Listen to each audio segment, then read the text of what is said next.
Shalom dan selamat pagi. Ketemu kita lagi di kebaktian hari Minggu dan pada hari ini tanggalnya 26 April tahun 2020 kita teruskan untuk ibadah, untuk mendengar khotbah daripada rumah kita masing-masing dan melalui online ini di mana saja saudara berada. Saya mengucapkan selamat kita mendengar firman Tuhan. Semoga kita diberkati Tuhan bersama. Sebelum kita teruskan mendengar khotbah ini, mari kita tunduk kepala dan kita berdoa. Bapa kami yang ada di dalam syurga, kami bersyukur di pagi ini. Kami terus Tuhan dapat beribadah kepadamu, terutamanya untuk mendengar sabda firman-Mu. Dan hamba-Mu yang akan menyampaikan firman, kiranya Tuhan Engkau urapi lidah hamba-Mu dan juga Engkau urapi roh, tubuh dan jiwa hamba-Mu, supaya setiap firman yang disampaikan adalah daripada isi hati-Mu, supaya setiap orang yang mendengarnya diberkati Tuhan dengan kelimpahan. Di dalam nama-Mu, ya Tuhan Yesus Kristus, hamba-Mu berdoa dan mengucap syukur ini. Amin. Ya saudara, pada pagi ini, tajuk firman Tuhan yang akan disampaikan oleh saya ialah, di manakah kau tinggal? Ya, satu pertanyaan. Ya, di manakah kau tinggal? Lazimnya apabila soalan ini ditujukan, kita tahu kita tinggal di rumah kita masing-masing. Mungkin di mana saja di atas bumi ini. Dan sentiasanya sebagai permulaannya ramai daripada kita yang sedang juga menghadapi keadaan-keadaan yang tidak menentu. Terutamanya dalam keadaannya menularnya penyakit COVID-19 ini. Maka seringkali kita berdoa pada Tuhan dan seringkali juga kita bertanya kepada Tuhan. Malah kita bertanya di dalam diri kita sendiri, mengapakah doa-doa kita tidak dapat dijawab? Kita tercari-cari jawabannya. Tapi di sini Tuhan sendiri mengajukan soalan ini kepada diri kita. Sekiranya ditanyanya kepada kita, di manakah kau tinggal? Dan satu kebenaran firman Tuhan yang kita akan lihat bersama-sama. Ya, kita buka di dalam Yohanes 15 ayat 7. Jawabannya ataupun persoalannya yang Tuhan sendiri menjawab. Di dalam Yohanes 15 ayat 7 berkata, "Jikalau kamu tinggal di dalam aku dan firman-Ku tinggal di dalam kamu, mintalah apa saja yang kamu kehendaki dan kamu akan menerimanya." Satu kebenaran firman Tuhan yang sangat luar biasa, saudara. Jadi persoalannya, di manakah kau tinggal? Tuhan menjawab di dalam Yohanes 15 ayat 7, "Jikalau kamu tinggal di dalam aku, jikalau kau tinggal di dalam Yesus, dan juga firman-Nya ada di dalammu, ya, maka katanya, mintalah apa saja yang kamu kehendaki, dan kamu akan menerimanya." Ya, ramai orang meminta banyak perkara. Ada yang minta kesembuhan, ada yang mintanya dipermudahkan segala urusan, ada yang mintakan supaya pekerjaannya, perkahwinannya, keluarganya semua dalam keadaan baik. Tapi mereka tidak dapat menjawab. Ada orang yang sedang mungkin mengalami penyakitnya COVID-19. Minta disembuhkan. Apatah lagi sebelum kena penyakit, minta perlindungan. Tapi tidak dapat menjawabnya. Dan di sinilah kita dapat lihat bahwa Yohanes 15 ayat 7 berkata, "Jikalau kamu tinggal di dalam aku." Ini Yesus yang berkata. "Dan firman-Ku."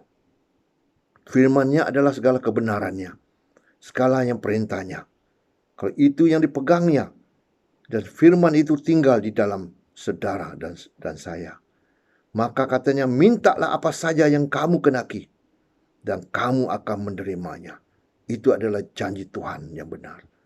Janji Tuhan yang penuh berkuasa, yang hanya dapat lakukan. Ya, Jadi kita tahu juga tertulisnya di dalam Mazmur 119 ayat 105, firman-Mu itu pelita bagi kakiku dan terang bagi jalanku. Setiap hari ini kita harus berjalan, karena kehidupan ini adalah satu perjalanan hidup. Maka di sini harus kita dipimpin supaya jalan kita tidak menyimpang ke kiri atau kanan, melainkan kita akan terus ke depan untuk menuju segala destinasi kita. Dan disitulah kita perlukan satu pelita, dikatakan sini. Firman Tuhan itu adalah satu pelita bagi kaki kita. Ya, firman itu adalah pelita bagi kakiku dan terang bagi jalanku. Kalau saudara jalan kegelapan, tidak ada terang, tidak ada cahaya, tak mungkin saudara akan dapat berjalan dengan betul ataupun jalan dengan keadaan yang sangat senang untuk saudara menuju kepada destinasi saudara. Tapi di sini, kalau sekiranya firman itu ada bersama saudara, dia merupakan pelita bagi kakimu untuk menatap, untuk menjalan, untuk berjalan ya di mana saja, dan pastinya akan dipimpinkan melalui firman itu. Ya saudara, itulah saudara, banyak yang terutama orang percaya sekalipun berdoa kepada Tuhan, maka mereka tidak dapat jawapan. Mereka tidak akan dapat jawapan. Ada antara mereka mengatakan, saya sebagai pelayan Tuhan, saya rindu untuk melayani Tuhan, saya rindu untuk datang ke kebaktian. Tapi kita tahu pada masa ini kita harus berada di rumah kita masing-masing. Adakah saudara sungguh-sungguh mau firman itu ada di dalam diri saudara? Ataukah sekadarnya saudara mau firman itu dan saudara yang memerintahkan firman itu ikut cara saudara? Tapi firman Tuhan itu terang dan jelas berkatakan bahwa kita yang percaya pada Yesus, dia adalah firman Tuhan itu, kita harus tunduk. Kita harus mengikuti segala perintahnya. Bukanlah kehendak kita masing-masing. Di sini, saudara, apabila seringkali kita inginkan sesuatu dan maka kita berdoa, kita mungkin menyalahkan orang di keliling kita. Kita mungkin menyalahkan ibu bapa kita. Kita mungkin menyalahkan gembala-gembala yang mengembalakan kita. Di situ kita mengatakan mengapa tidak dapat jawapan. Nah, di sinilah pasal tunjukkan saudara lagi firman Tuhan mengajar kita. Di dalam Yesaya 59 ayat 2. Ya. Apakah dosa kita hingga Tuhan sembunyi dan tidak mendengar doa kita? Kita lihat di dalam Yesaya 59 saudara ayat yang kedua. Tetapi yang merupakan pemisah ya, antara kamu dan Allahmu ialah segala kejahatanmu. Jadi saudara bertanya, apakah kejahatan saya? Ya, perhubungan ibu dan bapa, perhubungan anak dengan bapa dan ibu. Banyak mungkin ada perselisihan faham. Banyak mungkin yang anak mengatakan, aku minta ini tapi bapa tidak dapat mendengar. Bapa mengatakan sentiasanya anak tidak mau mendengar. Anak tidak ada firman. Anak tidak mau menuruti firman yang diajar. Malah mereka mau bertindak sendirian. Itu yang terjadi, saudara. Di sinilah banyaknya perkara-perkara yang kejahatan dikatakan berlaku. Ya, di dalam Yesaya 59 ayat 2. Tetapi yang merupakan pemisah antara kamu dan Allahmu ialah segala kejahatanmu. Dan yang membuat dia menyembunyikan diri terhadap kamu sehingga ia tidak mendengar ialah segala dosamu. Tuhan tidak dengar. Tidak dengar. Kita kata tahu Tuhan itu sentiasa mendengar. Tapi di sini dia berkata bahwa dalam firman-Nya dia tidak mendengar. Tidak mendengar bagi orang yang ya, jikalau kamu tinggal di dalam aku katanya dan firman-Ku tinggal di dalam kamu, mintalah apa saja yang kamu kenaki dan kamu akan menerimanya. Di sini dia mengatakan dia tidak mendengar. Jadi kamu kata apakah salahku? Ya, kita tahu Tuhan itu sangat luar biasa, sangat berkuasa. Karena di dalam Yesaya 59 ayat 1, sesungguhnya tangan Tuhan itu tidak kurang panjang untuk menyelamatkan, dan pendengarannya tidak kurang tajam untuk mendengar. Tuhan kita dapat mendengar di mana saja kita berseru, di dalam bilik, di luar bilik, di mana saja kita berada. Tuhan kita dapat mendengar. Dia dapat menyelamatkan kita. Tapi di sini kita tahu ramai orang terkorban pada hari ini.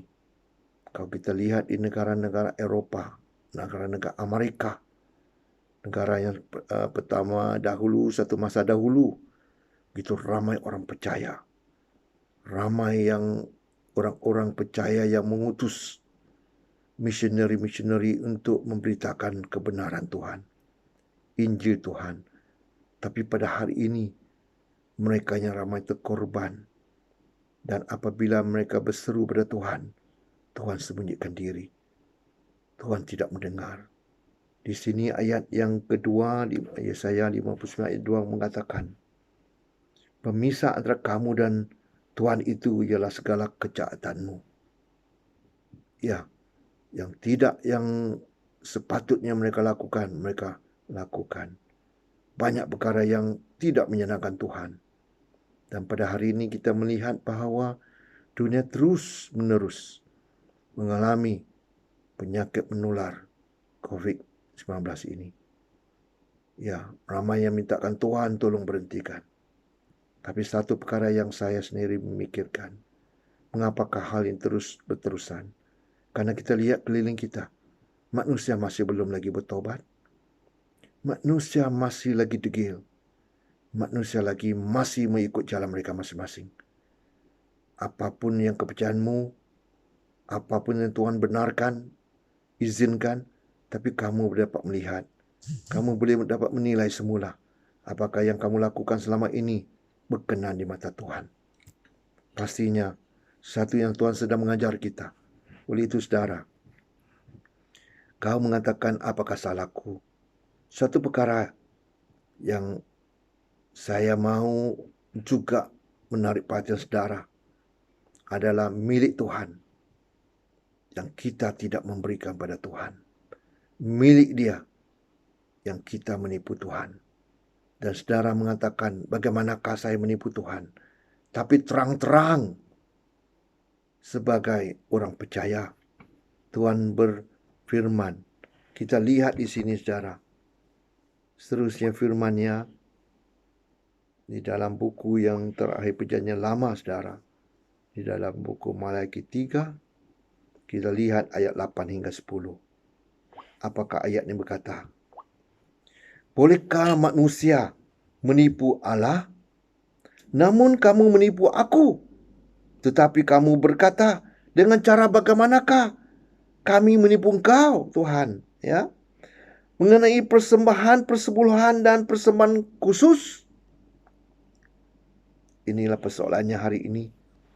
Ramai orang percaya, sedar atau tidak sedar, mereka sedang menipu Tuhan. Terang-terang firman ini mengatakan, namun kamu menipu aku. Ya, engkau mungkin bersoalkan Tuhan, bolehkah manusia menipu Allah? Tapi di sini Allah berkata, namun kamu menipu aku. Tetapi kamu berkata, dengan cara bagaimanakah kami menipu engkau Tuhan? Ya. Dan di sinilah saudara, jelas manusia menipu Tuhan. Apa milik Tuhan tidak diberikan pada Tuhan. Dan seterusnya ayat 9 kita lihat, kamu telah kena kutuk, tetapi kamu masih menipu aku, ya kamu seluruh bangsa. Di sini bukan dikatakan bangsa Israel saja, tapi seluruh bangsa. Seluruh bangsa. Tak kiranya orang Yahudi atau bukan Yahudi, orang Israel ataupun bukan Israel. Seluruh bangsa dalam menipu Tuhan. Begitu keras Tuhan berkata. Ya.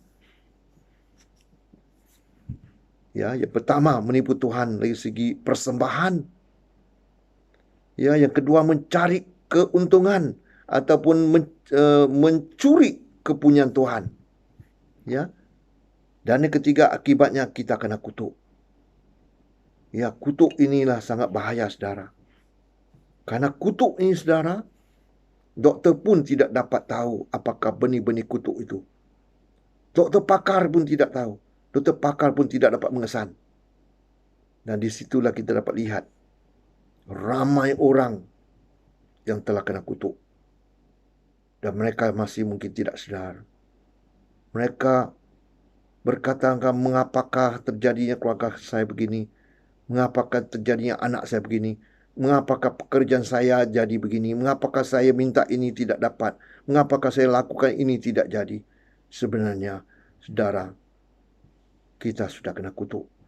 Di dalam ayat ini, dalam buku Malaki ini, ayat 9, kamu telah kena kutuk, tetapi kamu masih menipu aku. Ya, kamu seluruh bangsa, katanya.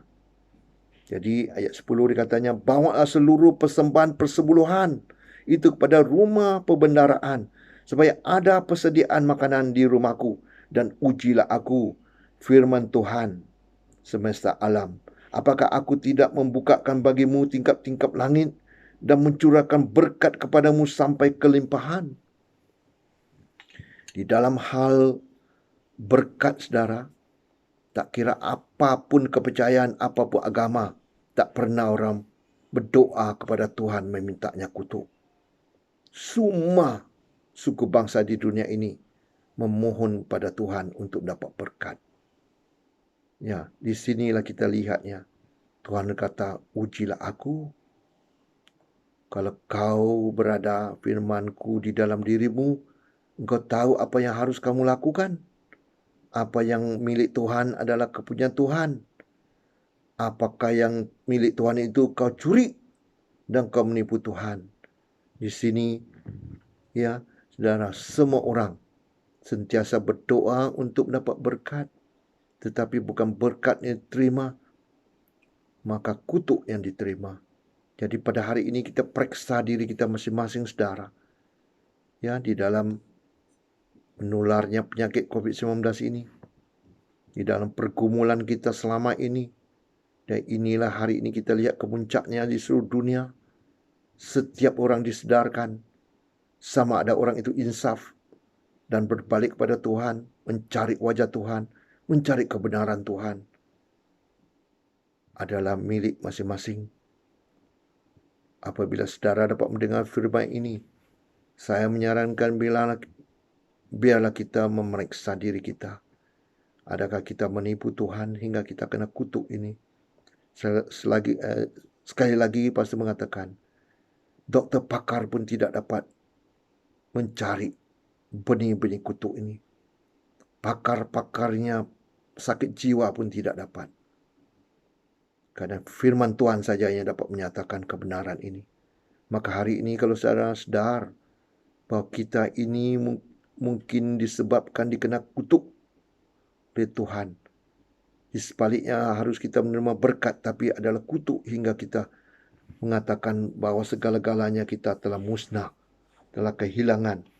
Ya, itu sebabnya di sini saya kembalikan semula saudara di dalam firman Tuhan. Tertulisnya di dalam Yohanes 15 ayat 7. Jikalau kamu tinggal di dalam aku dan firmanku tinggal di dalam kamu, mintalah apa saja yang kamu kenaki dan kamu akan menerimanya. Jadi firman Tuhan ini berjanjinya sungguh jelas bagi kita. Adakah kita tidak mau menerima daripada Tuhan seperti apa yang kita minta, seperti apa yang kita doakan? Pasti setiap orang rindukan apa yang diminta sesuai dengan firman Tuhan, sesuai dengan kehendak Tuhan. Itu yang kita mau.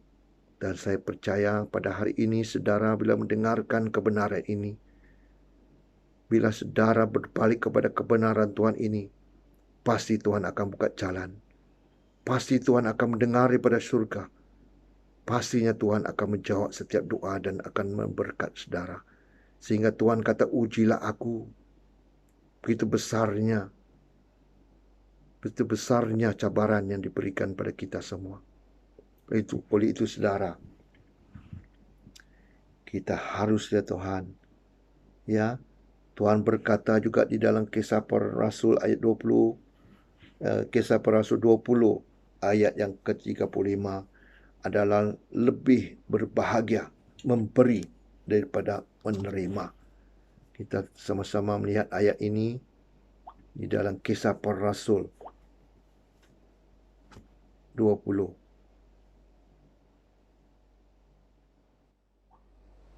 Kisah Para Rasul 20 ayat yang ke-35, saudara. Kita sama-sama melihat ayat ini. Dalam segala sesuatu telah kuberikan contoh kepada kamu, bahawa dengan bekerja demikian kita harus membantu orang-orang yang lemah dan harus mengingat perkataan Tuhan Yesus. Inilah perkataan Tuhan Yesus yang harus kita ingat, dikatakan. Sebab ia sendiri telah mengatakan, adalah lebih berbahagia memberi daripada menerima. Itu sebabnya saudara, dari segi pemberian persepuluhan, persembahan kepada Tuhan ini, Tuhan kata adalah lebih berbahagia memberi daripada menerima. Setiap hari, setiap minggu, setiap bulan, setiap tahun, bertahun-tahun mungkin, kita hanya menerima, tapi kita tidak pernah memberi. Dan kita sentiasa mencuri milik Tuhan. Kita menipu Tuhan hingga kita kena kutukan. Di sinilah saudara, firman Tuhan mengajar kepada kita, sangat penting untuk kita memberi kepada Tuhan. Hingga Tuhan berjanji, ujilah aku akan membukakan tingkap-tingkap langit untuk memberkati kau. Apa yang dicuri apabila kita kena kutuk, iblis ambil kesempatan untuk mencuri segala-gala daripada kita. Karena kita sudah dikatakan menipu Tuhan, maka kesempatan itu diambil oleh si iblis. Maka iblis mencuri. Ya saudara, kita tahu banyak perkara yang terjadi. Ya, saudara, ayat ini ditulis oleh Rasul Paulus. Dan juga kita tahu bahwa di dalam Kisah Para Rasul 19, ya, di dalam Kisah Para Rasul 19, kita lihat yang ke belakang satu babnya, ayat 11. Kita pergi ke ayat 11 dan 12, saudara. 11, ya. Kita lihat, saudara, seorang pribadi, yaitu Rasul Paulus. Kisah Para Rasul 19 ayat 11 berkata, oleh Paulus Allah mengadakan mujizat-mujizat yang luar biasa. Bukannya perkara biasa, bukannya mujizat biasa, tapi luar biasa. Mujizat-mujizat, sesuatu yang tidak dapat dilakukan oleh manusia, tapi dengan kuasa Tuhan, maka dapat dilakukan segalanya mujizat ini melalui Rasul Paulus. Seorang rasul, seorang manusia macam kita, saudara. Ya, karena Rasul Paulus menyerahkan segala-galanya. Dia tinggal di dalamnya Yesus dan firman-Nya beserta dengan dia. Maka itulah janji Tuhan. Jikalau kamu tinggal di dalam aku dan firman-Ku tinggal di dalam kamu, mintalah apa saja yang kamu kehendaki dan kamu akan menerimanya. Jadi di sini kita tahu apa terjadi oleh hamba Tuhan ini. Oleh Paulus, Allah mengadakan mujizat-mujizat yang luar biasa. Dan ayat 12 mengatakan mujizatnya bahkan orang membawa sapu tangan atau kain yang pernah dipakai oleh Paulus dan meletakkannya atas orang-orang sakit. Maka lenyaplah penyakit mereka dan keluarlah roh-roh jahat dengan sapu tangan yang dipakai oleh Rasul Paulus. Karena begitunya besarnya impaknya, begitunya kesannya, saudara, apabila Rasul Paulus ini menyerahkan segalanya, roh, tubuh dan jiwanya kepada Tuhan. Dan firman itu ada di dalamnya. Maka sapu tangannya sekalipun orang gunakan untuk tumpangkan di orang sakit, maka sembuh orang sakit. Belum lagi orang itu minta, saudara. Belum lagi dibukakan suara. Belum lagi lidahnya mengatakan sesuatu. tapi ditumpangkan sapu tangan. Bahkan orang membawa sapu tangan atau kain yang pernah dipakai oleh Paulus. Kain dipakai oleh Paulus. Mungkin selendangnya, mungkin jubahnya, mungkin apapun kain yang dipakainya, menjadi satu urapan. Kuasa Tuhan ada di sana. Karena begitunya besarnya kuasa Tuhan. Ya, kita sudah merayakan hari kebangkitan Tuhan. Rasul Paulus selalu rindukan. Yang dia rindukan adalah kebangkitan, kuasa kebangkitan Yesus itu. Itulah kita harus hari ini rindukan juga. Kuasa kebangkitan itu. Dan firman-Nya harus ada di dalam diri kita. Tinggal di dalam diri kita. Yaitu firman itu adalah Yesus sendiri. Bila Yesus sendiri tinggal di dalam diri kita. Bukan saudara yang melakukan. Lagi melainkan Yesus Kristus. Saudara, itulah mujizat yang besar yang dilakukan. Jadi di sini saudara, apa yang didoakan supaya kita mendapat jawaban daripada Tuhan adalah apabila kita tinggal di dalam Yesus dan firman-Nya ada pada kita. Ya, apapun yang dicuri oleh si iblis dikembalikan 7 kali lipat ganda. Ini yang kita harus tahu apabila firman itu ada di dalam diri kita. Maka Tuhan, kita berdoa supaya apa yang dicuri si iblis selama ini dikembalikan 7 kali lipat pada kita. Ya, kita lihat seperti juga yang di dalam buku Ayub itu. Semasanya Tuhan berbicara. Iblis pun sibuk. Iblis tahu apapun yang berlaku. Dia juga mengelilingi seluruh dunia. Mencari orang-orang yang dia mau menggunakan untuk menipu, untuk melawan Tuhan. Jadi di sini saudara, apabila kita berbalik kepada Tuhan, ya, mungkin ya saudara, apa yang dicuri oleh si iblis itu adalah keuanganmu. Selama ini saudara tak pernah cukup uang. Walaupun gaji mungkin beribu-ribu, tapi uangnya tak pernah ada, tak pernah mencukupi. Sentiasanya kekurangan, sentiasanya terhutang. Tidak pernah dapat beli barang dengan cash, tapi selalunya berhutang. Itu sebabnya, kalau saudara sudah menipu Tuhan, maka itu yang terjadinya.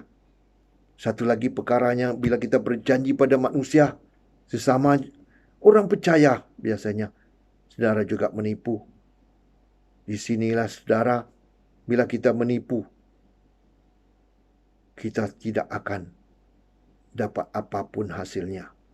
Kita berusaha siang dan malam, terkejar ke kiri, ke hulu ke kanan, ke hulu ke hilir, ke kiri ke kanan. Kita pergi di mana-mana mencari nafkah, mencari, tapi kita tak pernah mencukupi. Karena di sinilah dikatakan kita sudah kena kutuk. Jadi apakah mungkin kesehatanmu selama ini juga sentiasanya didoakan tidak dapat satu jawapan daripada Tuhan? Karena kau sudah kena kutuk. Begitu dengan pekerjaan saudara. Pekerjaannya tak pernah yang dapat dibereskan. Tak pernahnya campur tangan bertuhan, iaitu Roh Kudus memberi ilham bagaimana untuk menguruskannya. Tapi sentiasanya tidak pernah dapat diatur atau disusun dengan baik. Dan juga saudara, mungkin perkawinan sentiasanya tidak ada aman, tidak ada damai sejahtera.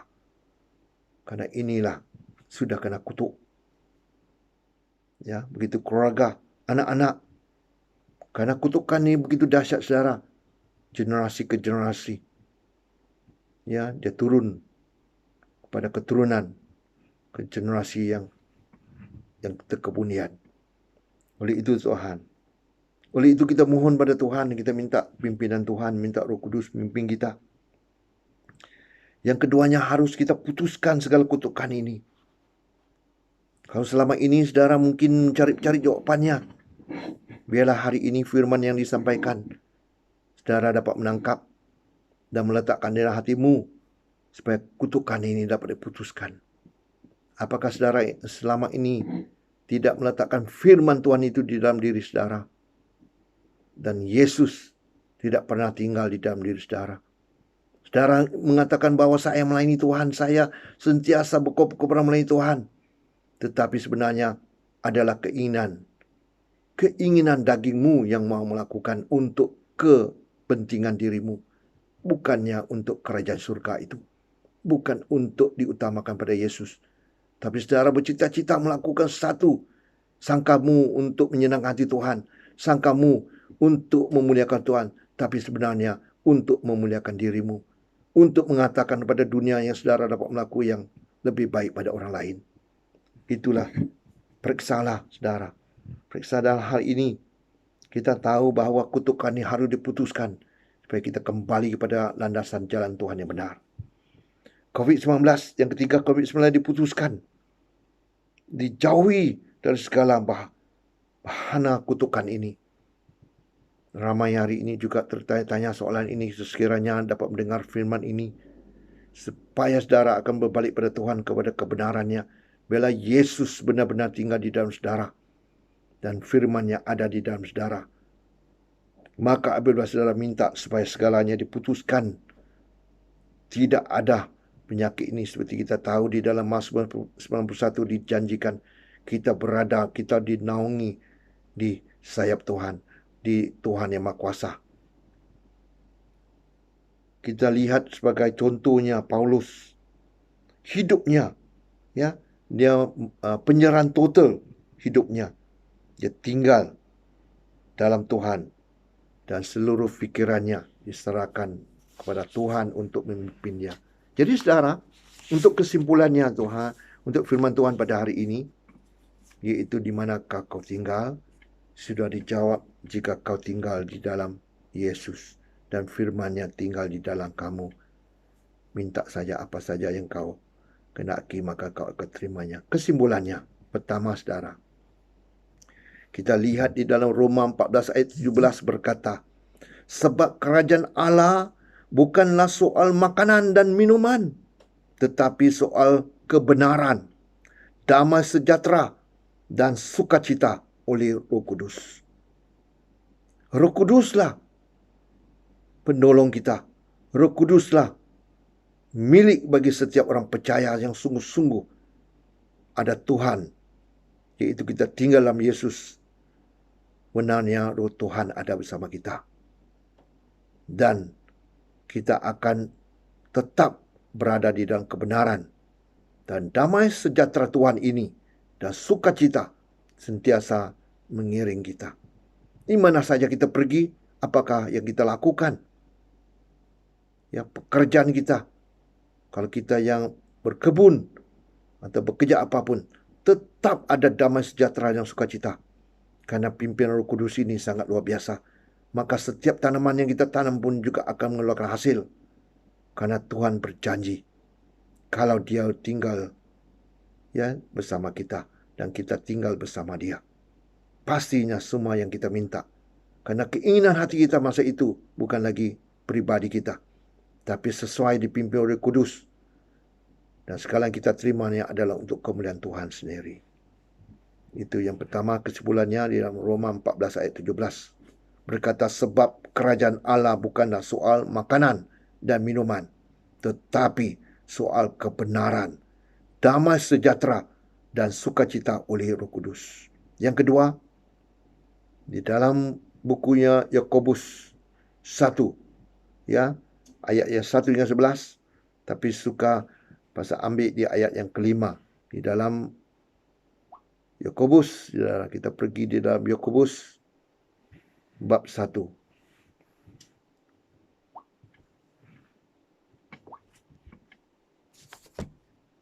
Yakobus bab 1. Ya, kita pergi kepada ayat yang kelima. Ayat kelima berkata demikian saudara. Tetapi apabila di antara kamu ada yang kekurangan hikmat, hendaklah ia memintanya kepada Allah, yang memberikan kepada semua orang dengan murah hati dan dengan tidak membangkit-bangkitkan, maka hal itu akan diberikan kepadanya. Mintalah hikmat. Kalau saudara yang tidak dapat hikmat, tidak dapat menyelesaikan banyak persoalan hidup ini, maka mintalah. Dan Tuhan akan memberikan, ya. Dia akan memberikan kepada semua orang dengan murah hati dan dengan tidak membangkit-bangkit. Dia akan memberikan. Itulah saudara yang kedua. Kita minta hikmat. Kita rendahkan diri kita. Ya, kita minta hikmat kepada Tuhan. Yang ketiga saudara, firman Tuhan itu untuk menegur, untuk menasihati, untuk memimpin kepada kebenaran. Kita lihat di dalamnya 2 Timotius. Ya, saudara, 2 Timotius pasal 3 ayat 16. Di sini dikatakan firman Tuhan itu untuk menegur. Dan ayat 16. Jadi pada hari ini saudara, pastor ingin menasihati, menegur melalui firman Tuhan ini. Karena firman Tuhan ini berkata demikian saudara. 2 Timotius pasal 3 ayat 16. Segala tulisan yang diilhamkan Allah memang bermanfaat untuk mengajar, yang pertama, untuk menyatakan kesalahan, yang kedua, untuk memperbaiki kelakuan, dan yang untuk mendidik orang dalam kebenaran. Ya saudara, itulah segala tulisan ya yang diilhamkan Allah memang bermanfaat untuk mengajar.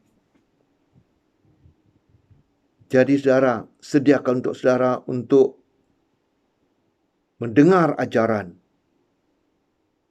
Bersediakah saudara untuk rendahkan diri mendengar teguran?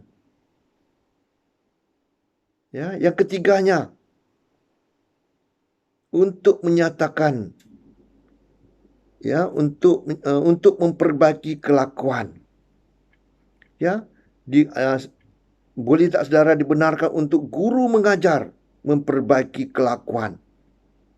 Banyakkan kelakuan kita ini yang diterangkan, dicakap berulang kali, kita tidak mau dengar. Pastinya saudara memikirkan, mungkin orang menegur saya tak suka ditegur. Tapi periksalah diri saudara. Mau tak saudara sentiasa dikutuk, di bawah kutukan, kerana tidak mau dengar teguran demi teguran? Adakah saudara hidup hari ini sudah 20 tahun, 30 tahun, 50 tahun mungkin seorang Kristian masih lagi Kristian tadika? Sepatutnya saudara sudah pergi primary ataupun secondary menengah, mau juga lebih tinggi dari segi kebenaran firman Tuhan yang ada, tapi masih lagi minum susu kah? Biarlah kita makan makanan yang keras pada hari ini. Ya, itu yang pertama saudara. Ya, ataupun yang ketiga, keempat, yang pertama, kita tahu bahawa kerajaan surga ini bukan soal makanan dan minuman, tapi soal kebenaran. Yang kedua itu di dalam Yakobus, ya, rendahkan dirimu, mintalah hikmat daripada Tuhan untuk membimbing secara kepada kebenaran. Dan ketiga tadi firman Tuhan untuk menegur, menasihati, memimpin kepada kebenaran. Ya, di dalam 2 Timotius pasal 3 ayat 16. Yang keempat, carilah guru untuk mengajar saudara. Ya, 41, 42, sanggup rendahkan diri mendengar teguran. Yang ketiga, dibenarkan untuk guru mengajar, memperbaiki kelakuan. Kelakuan kita sentiasa tidak mau dibendung, dipimpin. Malah kita tetap dengan pendirian kita. Kamu tidak akan dapat apa-apa. Kamu tidak akan dapat berkat. Kamu tidak akan berhasil. Tapi tetap dengan keegoan saudara. Walaupun dicakap berapa kali, mungkin saudara kata, saya tetap melawan. Tidak mau mendengar. Yang keempat, menerima didikan dalam kebenaran. Sedia untuk diajar, dididik apa yang betul dan membetulkan apa yang salah. Itulah hari ini saudara. Ya. Firman Tuhan mengajar kita, di manakah kau tinggal? Dan tetap saya kembalikan di dalam Yohanes 15 ayat 7. Tuhan berjawab. Tuhan menjawab kita, jikalau kamu tinggal di dalam aku, kata Tuhan, dan firman-Ku tinggal di dalam kamu, mintalah apa saja yang kamu kehendaki, dan kamu akan menerimanya. Itu adalah janji Tuhan. Tuhan adalah Tuhan yang setia, yang kita hari ini melayani Dia, kita menyembah Dia. Pasti Tuhan yang sudah mengalahkan segala kuasa-kuasa kegelapan, kuasa iblis di kayu salib 2000 tahun yang lalu. Dan kita punya Tuhan yang sudah menang. Pasti bila kita bersama Tuhan, apapun ruh-ruh iblis yang mengacau kita, yang telah mencuri pikiran kita, sepertinya di dalam Yohanes 10 ayat 10, pencuri datang untuk mencuri. Mencuri apa? Mencuri pikiran kita. Untuk apa? Untuk menipu Tuhan. Bukan saja dia datang untuk mencuri, tapi dia datang untuk membunuh. Yang ketiganya untuk membinasakan. Tapi dalam ayat yang sama di dalam Yohanes 10 ayat 10 mengatakan bahwa Yesus datang memberi kehidupan, malah kehidupan yang kelimpahan. Itu yang kita mau, saudara. Bila hidup kita hari ini biar yang kelimpahan. Semoga saudara diberkati Tuhan pada hari ini. Semoga saudara akan terus dipimpin dengan kebenaran-kebenaran firman Tuhan yang sudah disampaikan.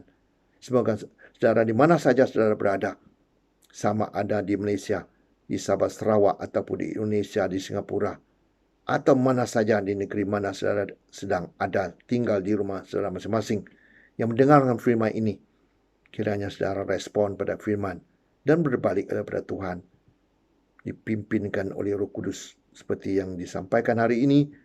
Biarlah saudara diberkati Tuhan. Untuk itu saudara, mari kita tunduk kepala, kita berdoa untuk bersyukur atas firman-Nya. Terima kasih Tuhan. Hamba-Mu bersyukur dan terima kasih. Firman ini adalah firman kebenaran. Engkau mengasihi kami, itu sebab Engkau menegur kami. Kami tidak mau kena kutukan-Mu. Kami tidak mau menipu-Mu. Malah kami serahkan hati kami. Dengan kerendahan hati kami. Kami tahu kami banyak melakukan kesalahan, kelemahan kami. Tapi hari ini apabila kami melihat kebenaran firman-Mu, biarlah hati kami ini dilembutkan. Biarlah hati kami ini berbalik kepadamu, kepada ajaran kebenaran-Mu. Dan biarlah di dalam Yohanes 15 ayat 7 itu menjadi ingatan di dalam hati dan pikiran kami. Kadang Kau berjanji, jikalau kamu tinggal di dalam aku, dan firman-Ku ada di dalam kamu, minta saja apa saja yang kamu kehendaki, Engkau akan menerimanya. Itulah janji-Mu Tuhan yang sangat benar. Ya dan amin. Engkau adalah Tuhan yang setia. Terpujilah nama-Mu. Terima kasih Tuhan atas firman-Mu. Di dalam nama-Mu, Tuhan Yesus Kristus, hamba-Mu berdoa bagi setiap orang mendengarnya. Berkatilah mereka di mana saja mereka berada. Berkatilah mereka dengan firman ini. Biarlah terus ya Tuhan, firman ini dapat menyedarkan, menyegarkan mereka. Di mana saja mereka ada, mereka mengusahakan segalanya sesuai dengan firman kebenaran-Mu ini. Mereka akan diberkati. Engkau berjanji Kau akan bukakan tingkap-tingkap langit. Dan Kau akan memberkati, bukan berkati biasa-biasa, tapi dengan kelimpahan, kata-Mu. Kami bersyukur, terima kasih Tuhan. Di dalam nama-Mu ya Tuhan Yesus Kristus, hamba-Mu berdoa dan mengucap syukur ini. Amin.